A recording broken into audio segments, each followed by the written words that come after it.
नमो भगवते वासुदेवाय।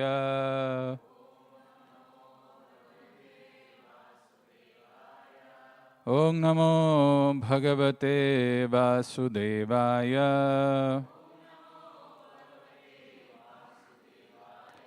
नारायणं नमस्कृत्य नरं चैव नरोत्तमं देवीं सरस्वतीं व्यासं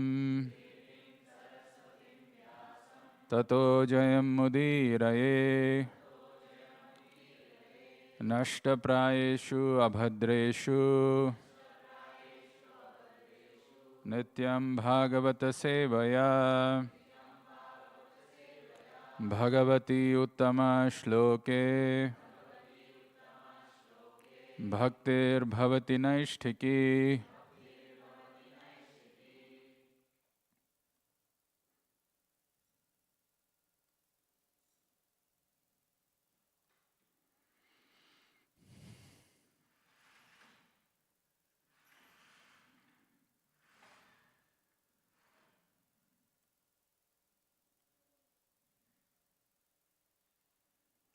Reading from Srimad Bhagavatam, Canto 1, entitled Creation, Chapter 10, the departure of Krishna to Dwaraka. Text number 1.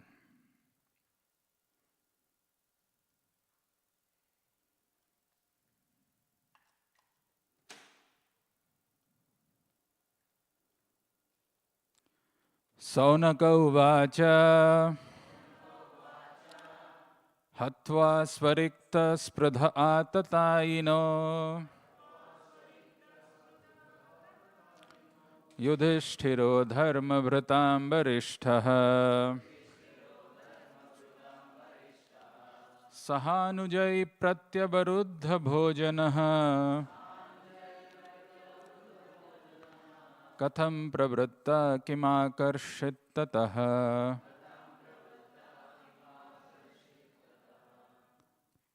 Katham pravritta kimakarasit tatah. Saunaka uvacha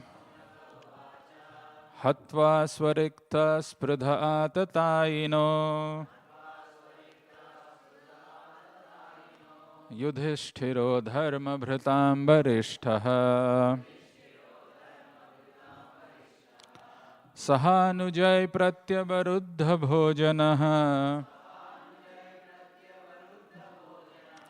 katham pravritta kimakarasit tatah. Saunaka uvacha hatva swarikta spradha tatayino yudhishthiro dharma bhratam varishthah sahanujai pratyavaruddha bhojanah katham pravritta kimakarasit tatah.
Swarikta Swarvatataina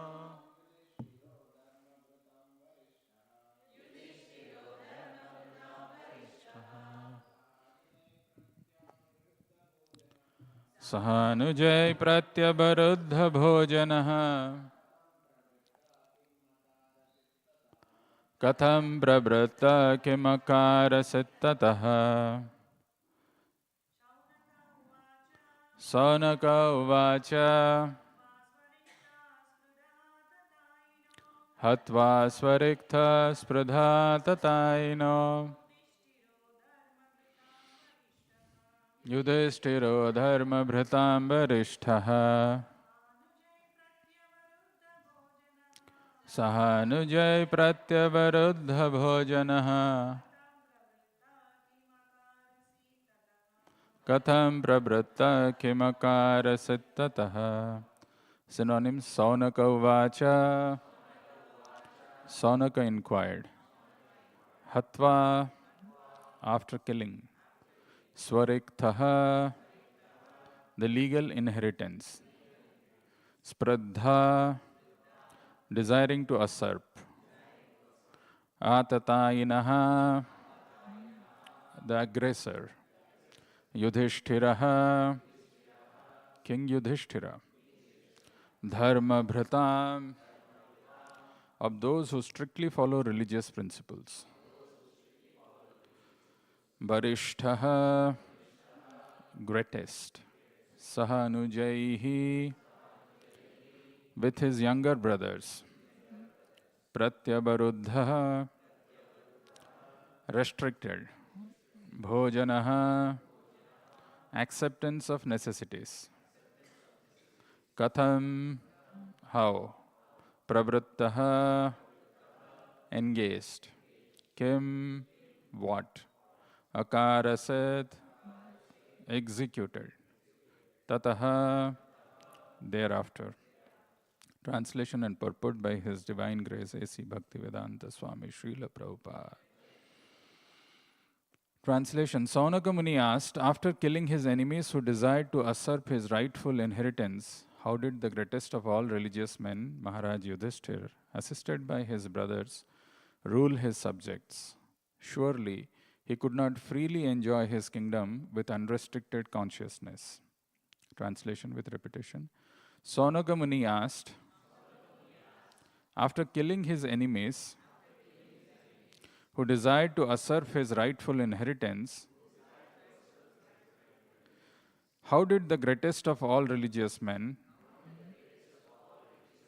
Maharaj Yudhishthira, assisted by his brothers, rule his subjects? Surely he could not freely enjoy his kingdom with unrestricted consciousness. Purport by Srila Prabhupada. Maharaj Yudhishthir was the greatest of all men of religion. Thus, he was not at all inclined to fight with his cousins for the sake of enjoying the kingdom. He fought for the right cause because the kingdom of Hastinapura was his rightful inheritance, and his cousins wanted to usurp it for themselves. He fought, therefore, for the right cause under the guidance of Lord Sri Krishna. But he could not enjoy the results of his victory because his cousins were all killed in the fight. He therefore ruled over the kingdom as a matter of duty, assisted by his younger brothers. The inquiry was important for Saunaka Rishi, who wanted to know about the behavior of Maharaj Yudhishthira when he was at ease to enjoy the kingdom. Thus ends the wonderful transcendental Bhaktivedanta purport.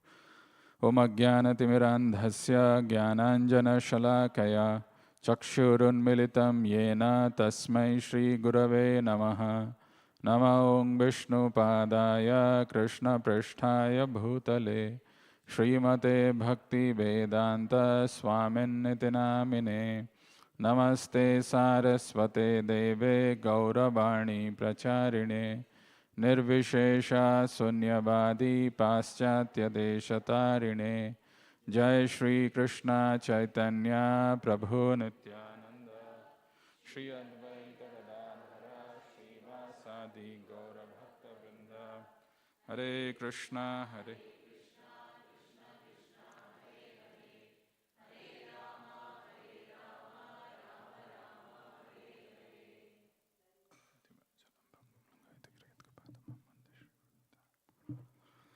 Hare Krishna. So I would like to welcome each one of you for this Bhagavatam class, and we are starting with a new chapter today. This is called Departure of Lord Krishna to Dwaraka. And our acharyas comment that this chapter is also in the Vipralamba Rasa, or the Rasa of separation of the Lord, which we will see in the subsequent verses. This verse, spoken by Saunaka Rishi, interesting. This verse spoken by Saunaka Rishi has got this interesting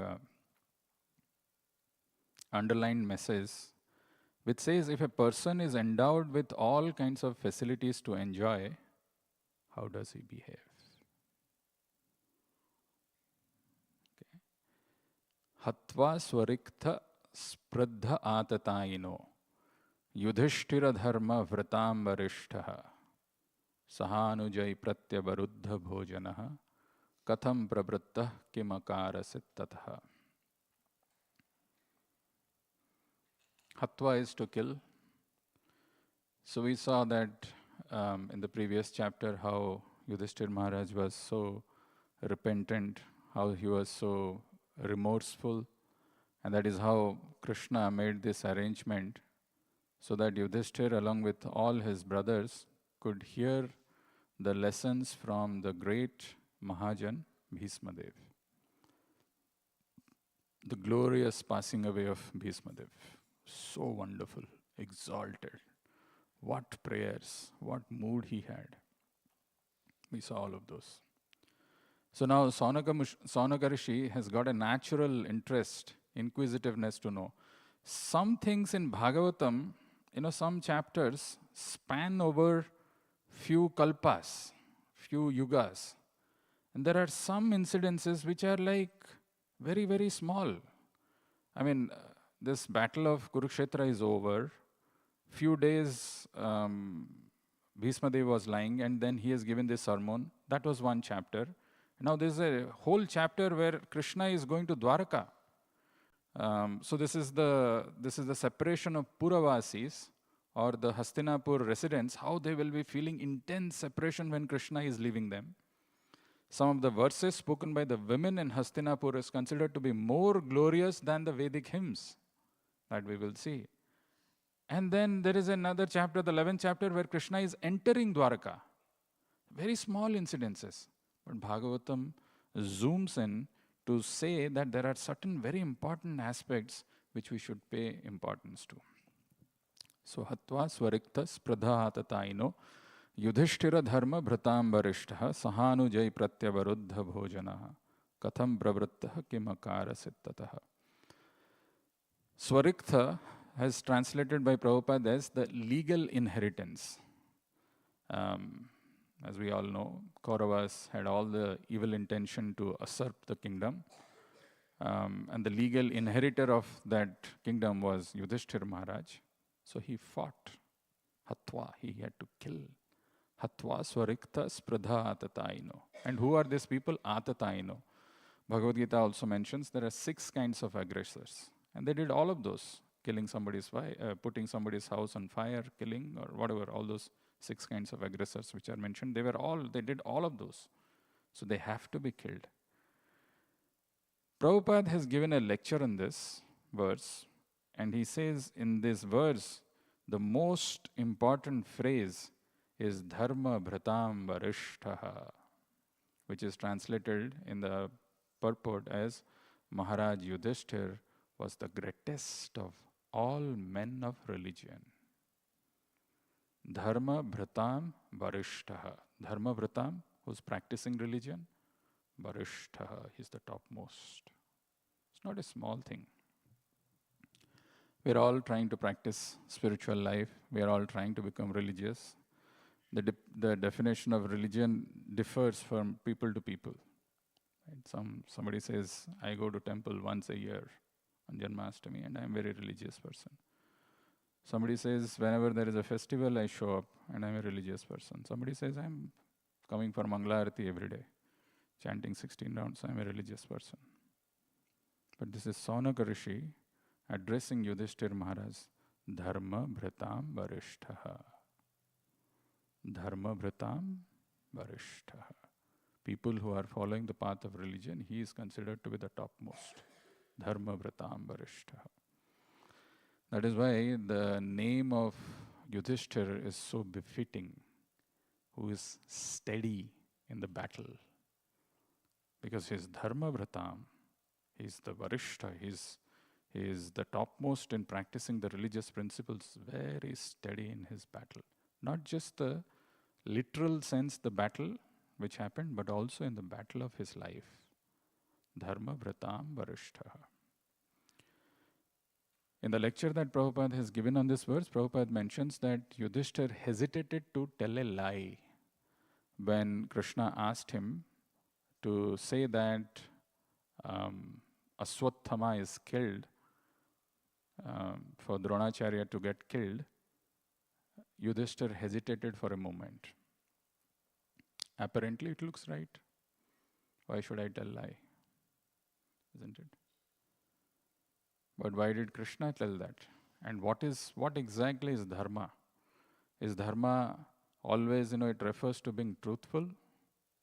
No. Dharmasya sakshat bhagavat pranitam. Dharmam tu sakshat bhagavat pranitam. Dharma is something which is given by the Lord. The Lord himself. No, but I have decided my own dharma. As per me, this is dharma. I will sit in one side of the room. If anybody else sits in the other side, I will say that is a adharmic person. Oh, who are we to create dharma?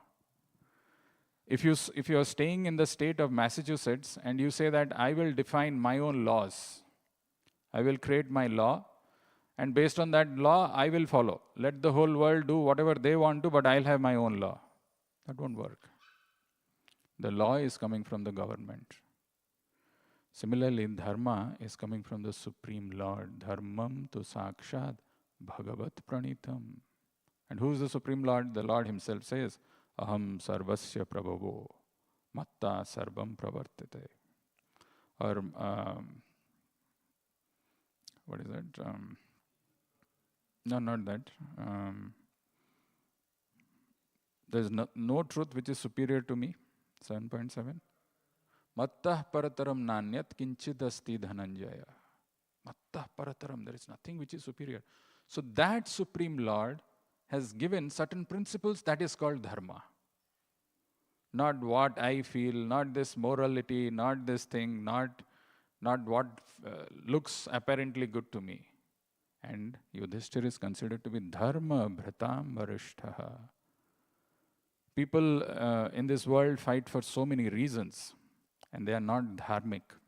You didn't like this nation doing something and you thought, let me show my strength, or maybe there is some political motivation, there is some gain in that, and they just start or wage a war. That is not dharma. Where is the dharma principle here in the fight that Yudhishthir had? Prabhupada mentions that there are two things. He was not at all inclined to fight with his cousins for the sake of enjoying the kingdom. He fought for the right cause because the kingdom of Hastinapur was his rightful inheritance first. This is his rightful inheritance. Swariktha spradha atataino. Swariktha is his rightful inheritance. And this was, and his cousins wanted to usurp it for themselves. They are aggressors.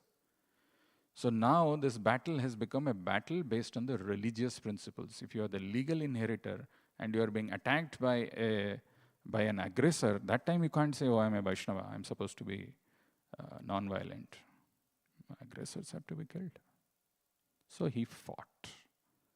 Therefore, for the right cause, under the guidance of Lord Shri Krishna, but he could not enjoy the results of his victory because his cousins were all killed in the fight. So this is the second important thing which Prabhupada is mentioning here, that he therefore ruled over the kingdom as a matter of duty, assisted by his younger brothers. Now this is a very, very important principle. Bhagavatam is Bhagavatam because, the way Prabhupada has explained this purports, especially the first and second canto, it's just so profound. It's so amazing. I mean, so much of depths are there. He therefore ruled over the kingdom as a matter of duty, assisted by his younger brothers. When do we compromise our duty?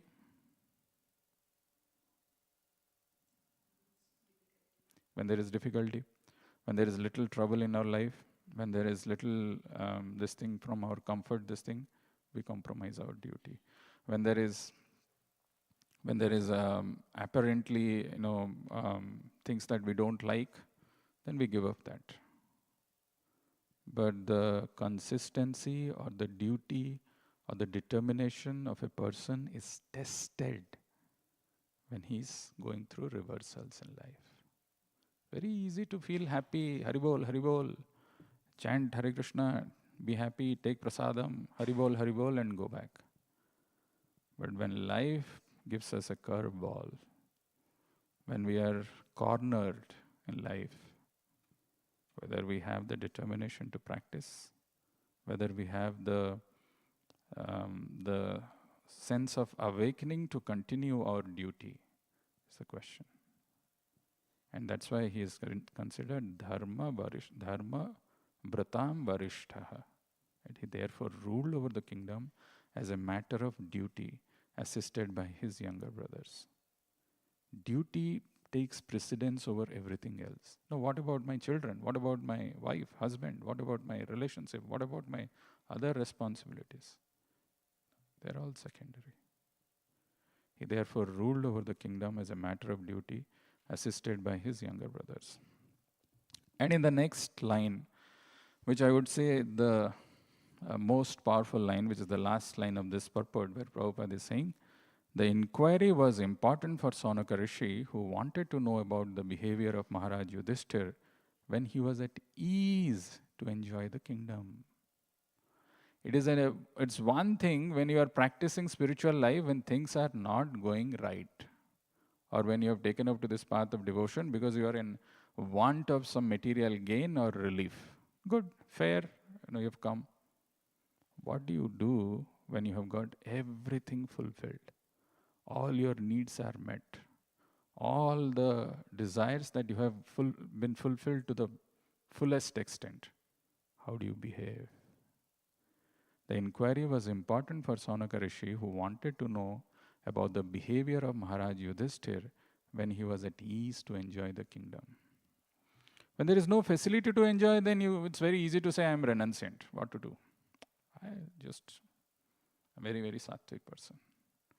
But you've got all the opulences, all power, all positions, all things that you can think of. How do you behave? This is a very important thing, because this is where the real test of advancement of a devotee lies. Very interestingly, I want to show some verses from Bhagavad Gita, which is our, I would say, bread and butter, and so profound. In very simple terms, Krishna has explained so many wonderful things which we don't pay attention. So we will begin with this idea as to what exactly happens when we have so many avenues of sense enjoyment available to us. How does it affect us? What it does? Krishna, very interestingly, very beautifully, these verses of Bhagavad Gita, if you pay attention, if you just meditate on this, you'll feel so enlightened. So wonderful these verses are. So the first verse that we will take is from 2nd chapter, 59th verse. Krishna says, Vishaya vinivartante niraharasya dehina rasovarjyam rasopyasya param drushtva nivartate. This verse comes in the section of when the questions asked by Arjuna is, who is a sthita prajna? Right? Sometimes we may think a sthita prajna is one who is able to keep himself away from sense objects. Vishaya, when he sees Vishayas, when he sees that these are sense enjoyment, and he's keeping himself away from that. But not true. Why? You may keep yourself away from some sense objects by some practice, by some artificial restraint, but the desire to enjoy those are still there. Vishaya vinivartante niraharasya dehina. The word used here is niraharasya. Niraharasya means ahara is to eat, nirahara is to starve. So you starve yourself. No, these are all sense objects. I'm not supposed to enjoy. I'm supposed to maintain some distance.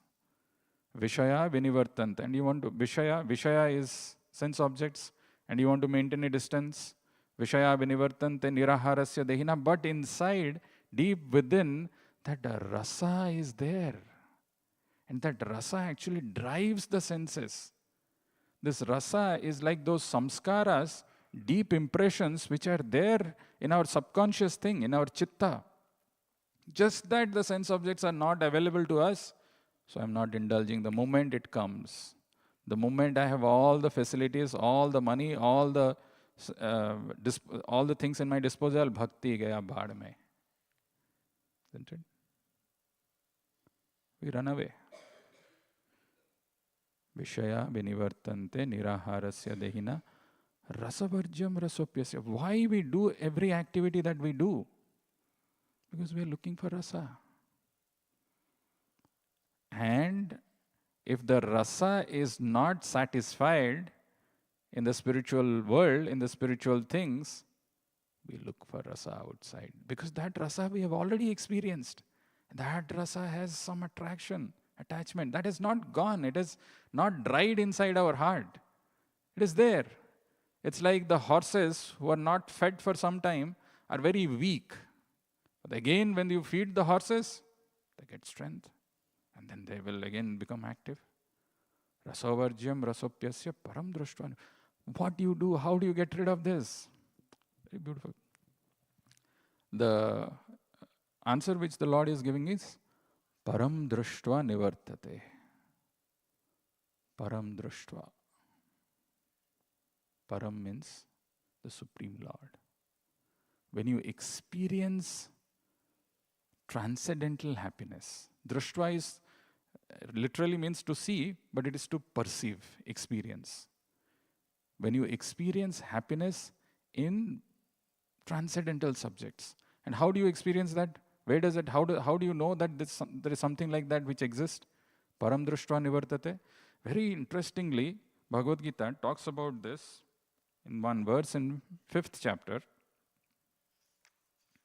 These are all secret gems of Bhagavad Gita. There are people who are,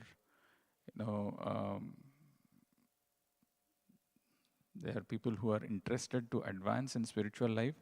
They should remember this verse and keep this as like something so precious that I should never lose this. So this verse comes in the 5th chapter, 21st verse. It says, Bahya sparseshu asaktatma vindati atmani yat sukham sa brahma yoga yuktatma sukham akshayam asnute. Sukham akshayam asnute. Bahya sparseshu asaktatma. There is one happiness that you derive which comes by the senses coming in touch with the sense objects. Bahya sparseshu asaktatma. But there is another one, bindati atmani yat sukham. There is another happiness which is there inside. That Brahma, the param drushtva, there is an happiness that can be experienced by genuinely coming in touch with the Supreme Lord, because He is rasobai saha. He's the reservoir of rasas. That is why He's called a rasa vihari, rasa parayana. He's the reservoir from whom this rasa is coming. You experience that, then you'll be able to give up this rasavarjyam rasopyasya. Otherwise, no. Impossible. It's like you have a particular mobile, or you're living in a particular house, or you're commuting in a particular car, and somebody gives you a better mobile, which has got a lot of features. Bigger house, better house, or better car. Automatically you give up that. Param drushtva. If param drushtva has not come, if you have not developed that param drashtva, then the rasavarjam will happen. It's like there is a computer, and the computer has a hardware and a software, right? So there is a program which is running, and for some reason you closed the computer, and you went. And then again you open it, and you open that program, again that program comes. It's like that. Our senses, our indriyas are like this keyboard or like this hardware, and the mind is like this screen, and the memory or the software is like the memory where the impressions are there, stored deeply. This thing is going to give me happiness. Just because I'm denied, I'm deprived, I don't have all the opportunities. That's why I'm just thinking probably this is how it is, but the moment it's all given, that thought comes, I had enjoyed like that, immediately everything gets reactivated. So Vishaya vinivartante niraharasya dehina rasavarjyam rasopyasya param drushtva nivartate. Param drushtva is so important. That's what the Lord speaks here when he's talking about somebody who's sthita prajna. Very interestingly, so I spoke about it's not the indriyas, it's not the vishayas which is the problem, it's the problem which is rasa. The rasa that we have experienced in material objects is very difficult to overcome. It's not easy. And vishaya and visha, they have the same root. Visha also means poison, which takes the body away from the soul. Vishaya is something which takes the soul away from the super soul or the Lord. Very, very difficult to overcome this. Next verse, Krishna says, actually the word even, when there are so many things you can derive from this one verse, niraharasya dehina. Why the Lord is talking particularly about ahara? Because ahara is a very, very important thing. What we are eating, of course, it is meant for all the senses, but primarily for the tongue, which acts both as karmendriya as well as gyanendriya. It is eating as well as talking. Niraharasya dehina. Unless the tongue is controlled, forget about controlling all other senses. There are verses I'll share very powerful verses of Bhagavatam where Krishna is talking to Uddhav that if somebody has not controlled the senses, not controlled the tongue, cannot control the senses.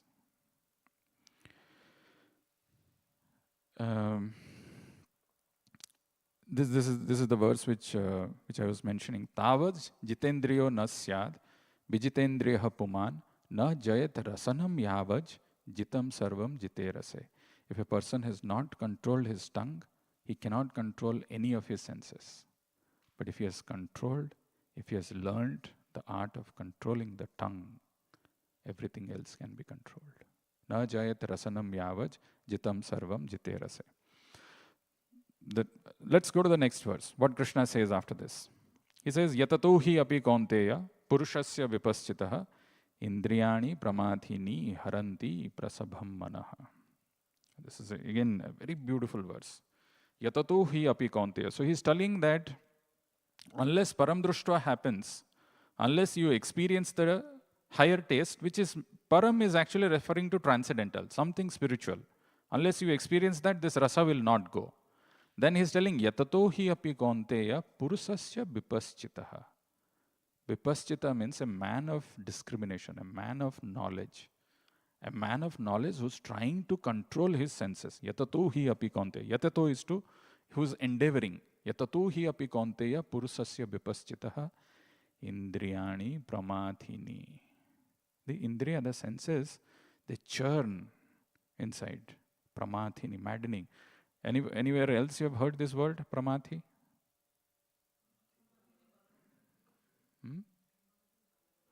Pramathi balavadram. Chanchalam hi mana Krishna, pramathi balavadram. Maddening. Yatato hi api kaunteya purusasya vipaschitaha indriyani pramathini. When that rasa gets awakened somehow inside, because that rasa has not gone, it has not dried, indriyani pramathini. Oh, they become maddening. And then what they do? Haranti prasabham manaha. They will steal. Haranti, they will snatch. Like there is a dacoit, or there is a person who's looting. He's looting in broad daylight. He's not coming in the night. And you are able to see that he's taking away. Haranti prasabham manaha. The mind is taken away. Yatato hi api kaunteya purusasya vipaschita indriyani pramathini haranti prasabham mana. There is a verse in Bhagavatam which says Balavan Indriya Gramam. What is that verse?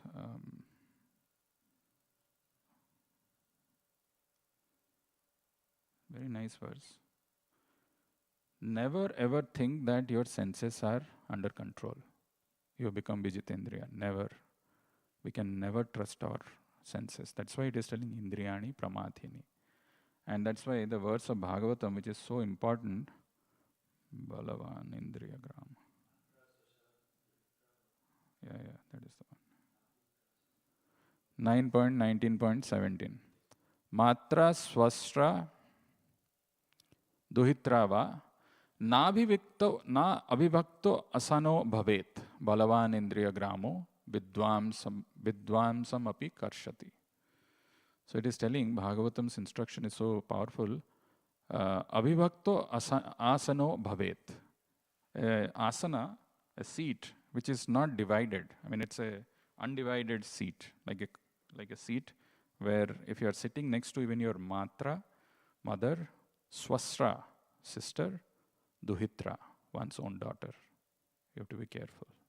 Matra, swasra, duhitra va, nabi bhakto asano bhavet, balavan indriya gramo, vidvam samapi karsati. Vidwan means a person who's a man of knowledge. Even he gets bewildered. Who ought to talk about us? We are nothing.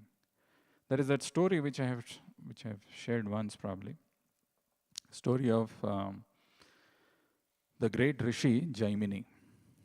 Jaimini was one disciple of Vyasadeva, and when this verse was heard by him for the first time, Vidvam samapi karsati, balavan indriya gramo, vidvam samapi karsati, he had a doubt. He told Vedavyas, no, I think this is just little exaggeration. It should be avidvam sapi karsati. A person who doesn't know, who's not aware, or for whom the senses are not controlled, for him balavan indriya gramo. But vidvam sapi, if somebody has control, he feels that he is in control or he is vidwan, he is a man of knowledge. For him it should not be, it's not applicable. Vyasadeva just laughed at that proposition of Jaimini. Sometimes, some of the things to drive the point, you need some illustrations. Some things it doesn't become evident or it doesn't become very clear the moment when we hear it for the first time. So what happened? That day the lecture got over and everybody left to their own huts or wherever they were staying. And that night it was raining heavily, very heavy downpour. And there was a knock at the door of the hut in which Jaimini was living or staying. There was a knock at the door and it's night time, it's raining heavily. Jaimini Rishi thought to himself, who could it be? Who's there at the door? And he opened the door. So when he opened the door, there was a lightning. And because of the lightning, he could not see who the person is. He could not see him. He could not see her completely. But he saw that it was a lady drenched completely in the rain, and he could just see the silhouette, like just the outline. She is completely drenched. And then he closed the door immediately, Jaimini. So this lady told, oh sage, please help me. I mean, there's no other shelter. I have just come to you, and you are a Maharshi, you are a Mahatma. Your duty is to give shelter. So please open. So Jaimini thought to himself, just he saw the form once. There's just one lightning. He saw the form of the lady. That's it. He thought to himself, no, I should not be, because, I know about this, that Indriyani, Pramathini and all. I shouldn't fall for it. So what he did was, he said, okay, I will allow you to come inside, but I am going outside. I'll sleep outside. Please lock the door from inside and don't open it at any cost. That's what Jaimini told, and he went out, and the lady came inside, and he locked the door. She locked the door from inside. Jaimini went to sleep. Could not sleep. What's going on in his mind is the form of the lady. And it became so, this thing, Indriyani, Pramathini, he climbed the roof, and from the roof he jumped inside. Said, I want to marry you. So the lady, she thought, okay, after all, Jaimini Rishi, if she wants to marry, what can I say? Said, okay, I'm ready to marry, but I have one condition. My father had kept this condition. Anybody who's going to marry me should, carry me on his back to the temple which is there on the top of a hill, and with completely black color on his face. Some strange, weird condition, but he said, this works for me. Nobody will identify it's me, Jaimini. Kala laga ke jaunga upar. He said, okay. And he, made her sit on his back, put this thing on black shoots on his face, and he reached the top of the mountain. Imagine what austerity that must be. And when he reached there, finally, when he was happy, and he opened, he saw there, Vedavyas was standing. Haranti, Indriyani, Balavan, what is that? Vidvam samapi karsati, right? Balavan, Indriya gramo, Vidvam samapi karsati. So we may laugh at it, but it is not. Matra, swastra. Why Bhagavatam is telling? These rasas, they don't go. Purusasya vipaschita yatato hi api kaunteya purusasya vipaschita indriyani pramathini haranti prasabham mana. They take away haranti prasabham mana. So what is the solution? Solution is given in the next verse, which people don't pay attention, but it's a very important verse. Tani sarvani samyamya yukta asita matparaha basehi yasya indriyani tasya pragya pratishtita. Very, very powerful verse. In this verse, there is one word, or I would say there is one phrase which Krishna is using, where lies the solution. Tani sarvani samyamya. So tani is referring to those indriyas, the indriyas which are mentioned previously. Tani, all of those senses. Sarvani, not just one. Tani sarvani samyamya. You have to learn to control the senses. Tani sarvani samyamya. How do you do that? Yukta asita matparaha. The word, the most important word probably. The word matpara in the entire Bhagavad Gita is used once only in this verse. But that word there lies the clue, the secret of controlling the senses. Yukta asita matpara. If you remember Bhagavad Gita, when Arjuna asked this question, Sthita pragyasya ka bhasa samadhisthasya keshava sthitadhir kim prabhaseta kim asita Brajeta kim. How does it sit? Kim asita. Here it is mentioned yukta asita matparaha. Yukta asita. Mind attached to me, always conscious of me. Matparaha. Matparaha. Tani sarvani samyamya yukta asita matparaha. Basehi yasya indriyani tasya pragya pratishtita. There are two verses in connection to this that we should see in parallel. There is one verse which comes in Bhakti Rasamrita Sindhu, where Rupa Goswami says, even if you are doing sadhana for unlimited time, you still may not be able to control your senses and get bhakti if you are doing it as ahamparaha, ahamkara, driven by false ego. Like, अरे मेरे से अच्छा ये service कौन करे, मैं ही तो किया. What is the mood? What is the bhavana? Actually, bhakti is not an artificial thing. It is not a kriya. Kriya means an activity. Bhakti is also translated as devotional service. That there is service, there is an activity, but devotional. If that aspect is missing, Rupa Goswami says you may attend hundreds of Mangalartis, you may attend all devotional service, you may do everything. Bhakti still will not come. Why? Because we are not matpara. Matpara.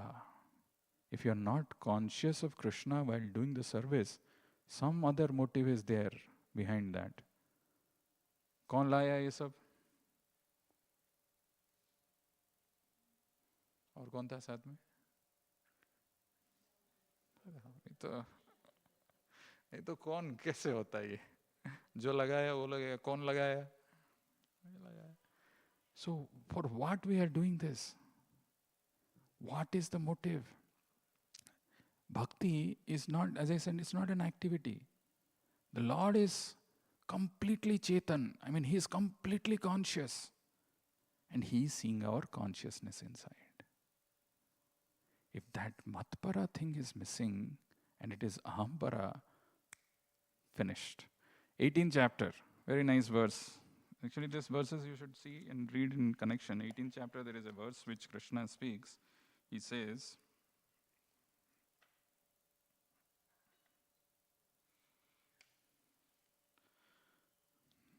Yasya nahankrito bhavo, buddhir yasya na lipyate. Yasya na ahankaro bhavo. So if the feeling inside is free from, if it is not free, if it is free from ahankara, yasya na ahankrito bhavo, buddhir yasya na lipyate. For him, the buddhi is na lipyate. Buddhi is not lipyate. Lipyate is not attached. What I'm trying to say is, the gist of it is, if you really want to control your senses, if you really want to control your mind, for both of this, the word pramadhi is used, you have to take shelter of a superior thing, matpara. Krishna's instruction in 2nd chapter when he is telling Arjuna that you become nistraigunya bhava Arjuna. How can you become free from the influence of the modes of three modes of material nature? Because the whole world, every object, every situation, it is filled with the three modes of material nature. It's only possible by matparaha. Tani sarvani samyamya yukta asita matparaha basehi yasya indriyani tasya prakyam pratishtita. Controlling the senses is only possible if we are matpara in all our activities, in all. I'm a grahastha, doesn't matter, you're going to work. Think that you're going to work for the pleasure of the Lord. Think that your house, you're there with your family members for the pleasure of the Lord. Matpara. Everywhere the center of this thing is Krishna. That is missing. Even if we do devotional service for years, we will not be able to get bhakti. Because this is sadhana bhakti. And what the Lord is seeing is not how many activities you are doing, with what mood you are doing. And there is another very interesting verse which comes again in the instruction of Krishna to Uddhav in the 11th canto, where he says, even if you are not able to control your senses, what to do? You are conditioned, you are not able to give up that weakness, and you are indulging in that sense gratification activity. While indulging in that, at least, when you are indulging in that sense gratification activity, think that, oh Lord, because of my weakness, I'm indulging in it, but I know this is not good for me. What to do? I'm not able to control, but I'm indulging, but this is not good for me. This we should have, like, जो बोलते हैं गांठ बांध के रख देना है कि विषय से कभी खुशी नहीं मिल सकता है. Where it is mentioned, Bhagavad Gita says, ये ही संस्पर्शजा भोगा दुःख योनय एवते. Look in your life. What is the source of misery? Where is this grief? Where does it come from? Either it comes from material objects or material people. Same family members, relatives with whom we get happiness, we think there is happiness, they only become the cause of our distress. When there is a problem, we don't go and fight with our neighbors. The same people whom we love, with them only we fight. Right? So that is why it is very, very important. This verses, what it is telling is to become matpara.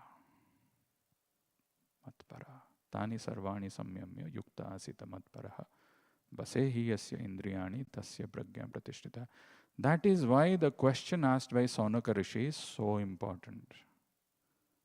What did Yudhishthir Maharaj do when he had everything under his disposal? Was he matpara? Was he able to control his senses? Had he experienced that param društva? The rasa for material enjoyment had dried. Did he really had that thing, or did he do something else?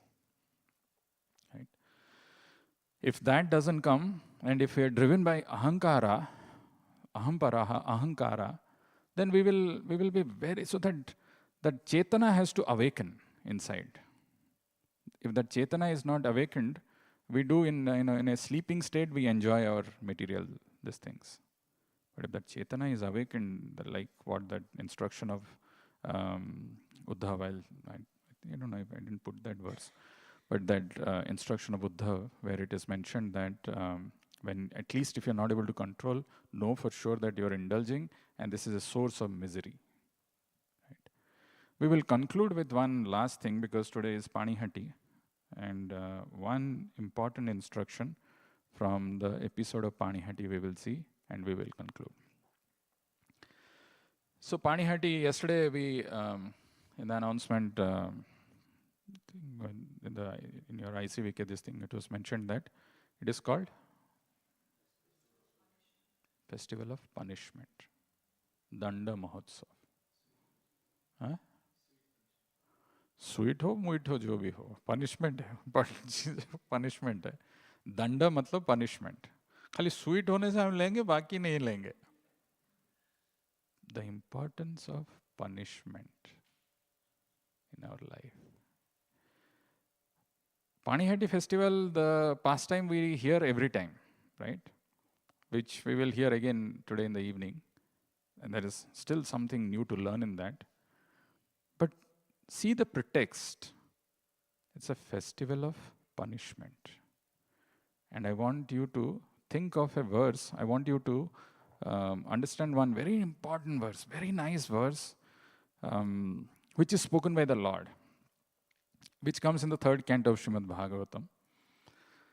By the way, the Lord is known as Uttama Shloka.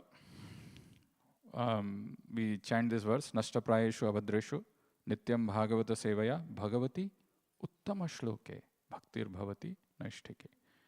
Uttama Shloke means the Lord who is glorified with choicest words. Also, the slokas spoken by the Lord are also Uttama Shloka. So this verse, which I am going to share, is spoken by the Lord himself. The context is the doorkeepers of Vaikuntha, Jai and Vijay, did not allow the Kumaras to enter. So when the Kumaras were stopped by Jai Vijay, Kumaras became angry. And the Kumaras, when they got angry, they cursed Jai Vijay. And Jai Vijay fell down at their feet. The Lord had to come, intervene. How did he pacify? Whom did he glorify? And what is it that he said? And what is it Prabhupada saying in this verse? Very powerful, related to our all our sadhakas' lives. I don't have the verse, you can see it yourself. Translation goes like this: a wrong act committed by a servant leads people in general to blame his master, just as a spot of white leprosy on any part of the body pollutes all of the skin. So, what happened here was, this is Lord speaking, and he's telling that a wrong act committed by a servant leads people in general to blame his master, just as a spot of white leprosy on any part of the body pollutes all of the skin.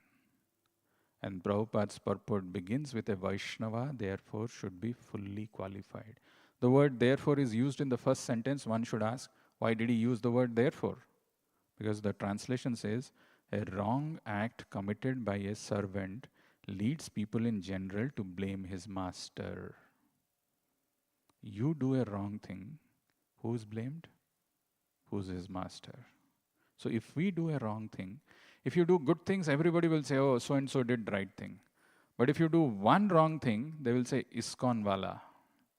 That ISKCON people, those people, they did it.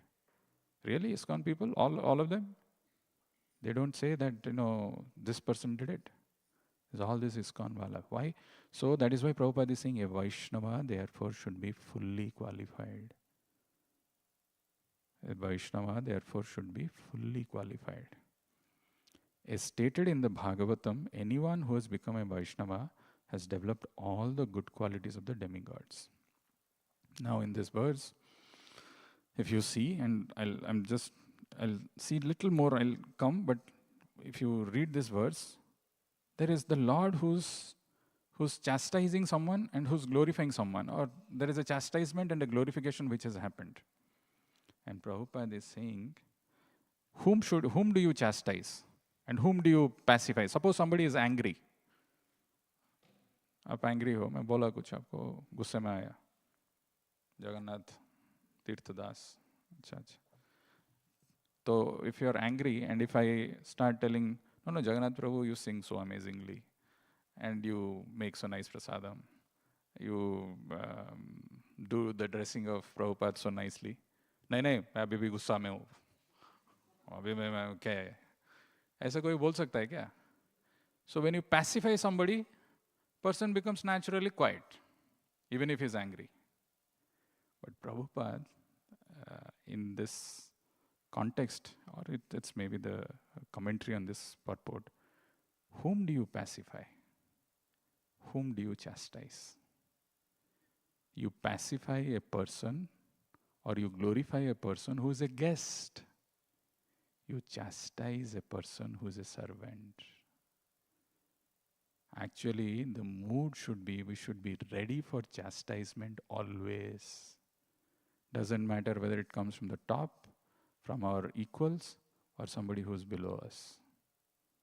Chastisement is good because we are not able to see certain things inside. Somebody else is pointing it out and we should take it nicely. That's why Prabhupada's thing is a Vaishnava therefore should be fully qualified. As stated in the Bhagavatam, anyone who has become a Vaishnava has developed all the good qualities of the demigods. In last Gaura Purnima time, I had mentioned this pastime of Sanatana Goswami wanting to commit suicide. One of the beautiful episodes of Chaitanya Charitamrita is actually nectar. Like the other day I was also telling, right, Rupa Goswami is that prayer. Instead of diving into the nectar of the pastimes of the Lord, my mind is going into some poison of sense gratification. Oh, Krishna, who's known as Gopala, who's known as the person who can control the cows and the calves, please, with the stick of your mercy, ensure that my mind goes towards the nectar, not towards the poison. Anyway, in that pastime of Sanatana Goswami, there is a mention that the Lord embraced Sanatana Goswami despite the fact that he had all those wounds, the sores, and the pus was oozing out, and he wanted to commit suicide, saying that now it's no more your property, the body is mine, you have surrendered to me. How can you commit suicide without my this thing? And he was embracing. In the same incident, there is one mention, there is one place where Chaitanya Mahaprabhu chastised someone. I don't remember who was it now, I'm not able to remember.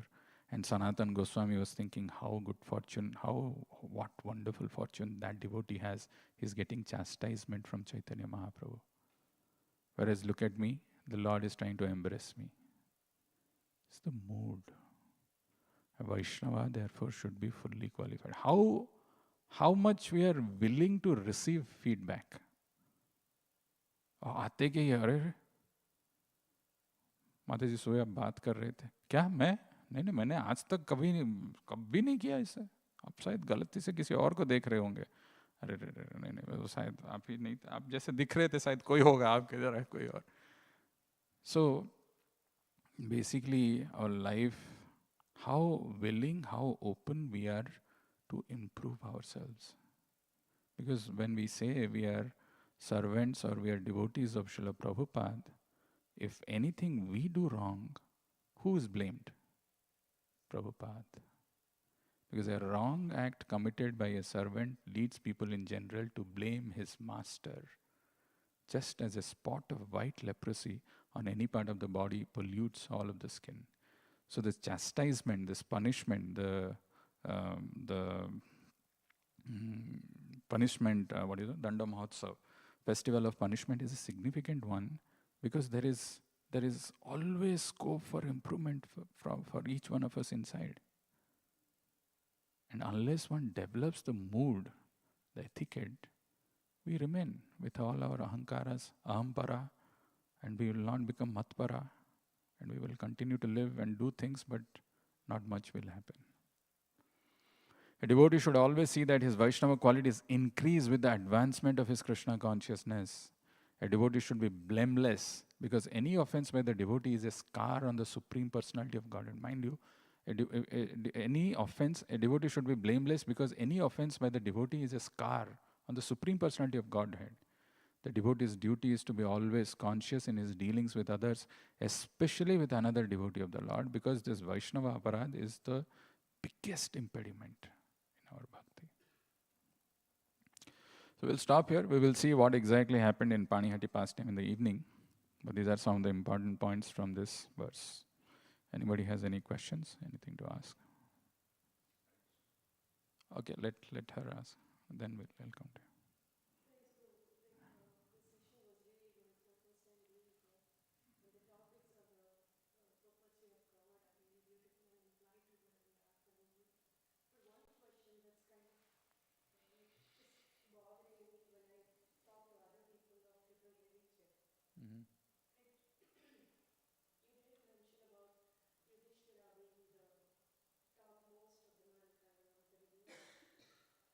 Yudhishthira, yeah.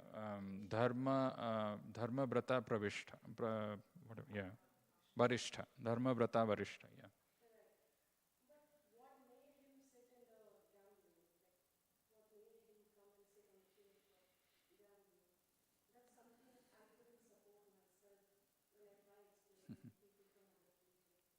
So there are certain things which Kshatriyas cannot say no to.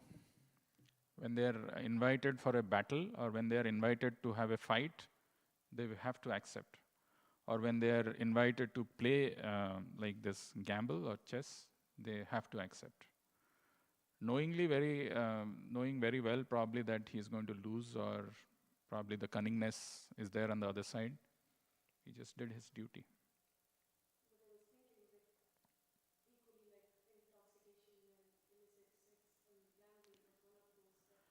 Right. Right.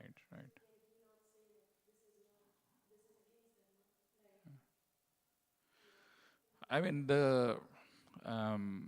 it's not exactly gambling. It's like a pastime. It's like a sportive activity of the Kshatriyas where they hunt, they play, but usually they don't gamble things. But it became something like that where he became helpless. I mean, he just followed the way things unfolded, and of course this is a pastime of the Lord where this was supposed to happen, and he wanted to have the irreligion come in one side and dharma in another side. All those things are also there, but it was not strictly the gambling that we do in this Kali Yuga. The Kshatriyas indulge. True. Right. Unheard of. Right. No, absolutely. No, you are right. You're not saying anything which is not correct, which is not incorrect. The thing is, when we look at the history and when these things happen, it also probably proves two things. One is how less control we have over situations in our life. Even if it is somebody like Yudhishthir Maharaj, who's Dharma Vrata Varishtha, just followed the dictation, just couldn't control himself. Right? Of course, they are pure devotees of the Lord, and pure devotees of the Lord come to assist and help in the pastimes of the Lord. But for sadhakas like us, we have to be careful. We have to learn the lesson. There are examples which are given of Lord Shiva being attracted to Mohini Murti. These are all very instructive for us, not to find faults with them, not to look at them with demeaning thing, but to see that the point which is being driven, that how powerful this kama or desire or lust is, that even great exalted personalities fall prey to it. So it's not like they are. It's for us. It is white and black. We don't have that purity inside us. We are conditioned in so many ways. So it is very natural for us to fall victims to such things. These are exalted people. They are one of such things. And when we hear, it is not meant for us to find fault or magnify that and see that, oh, see, even Shiva did that. So what is big deal if I'm no. Lord Shiva being so exalted, if he's also falling for it. Of course, this is again pastime of the Lord, where the Lord wanted Shiva also to realize that, when he comes as Mohini, and imagine the Lord, the most attractive lady. So just learn the lesson and don't go into the character, this thing of any great personality like that. Brahma, Shiva, or Yudhishthir, they're all. That's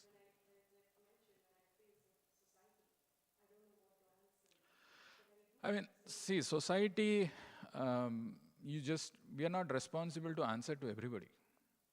But as devotees, when somebody is coming to this path of devotion, in our heart, we should be free from the doubts.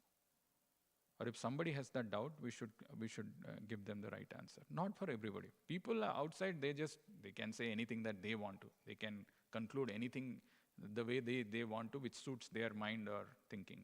Every one of us, we justify our actions. So they justify in some other way. So we can't, we can't convince them in our own ways. That helps.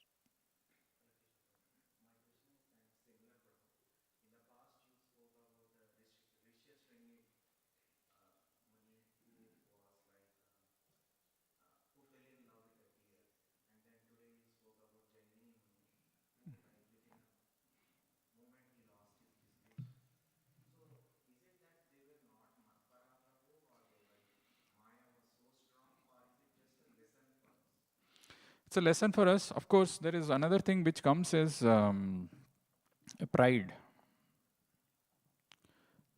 Something when you become proud that now I have become, now I've been practicing, so I have controlled my senses. The moment you think like that, anything can happen. That's why it's Indriyani Pramathini. Actually, it is only by the mercy of the Lord we are able to do something. Otherwise, why is Balavan Indriya Gramams, Vidvamscham Karsati, whatever those verses are there of Bhagavatam? Powerful verses, these are reminders. So examples like this, of course, this is Vedavyas wanted to teach him a lesson. So if your teacher wants to teach you a lesson, he will make it happen in the way that you get the lesson learned. That's the whole idea.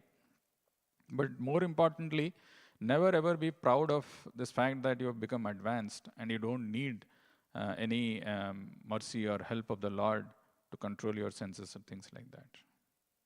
We're never invincible in this battle. That is why Daivihi Esha Gunamai Mamamaya Duratyaya. Du Atitaya. It's insurmountable to overcome this. On our own efforts, never. We can't do it.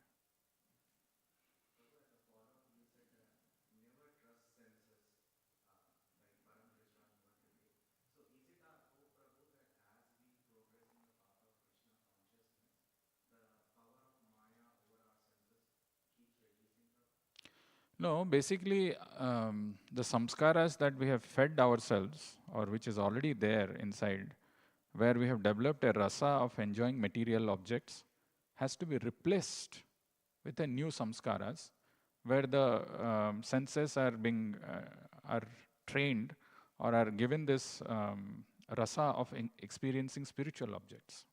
So the more you do that, the more you learn the art of relishing spiritual things, the more you will give up this thing.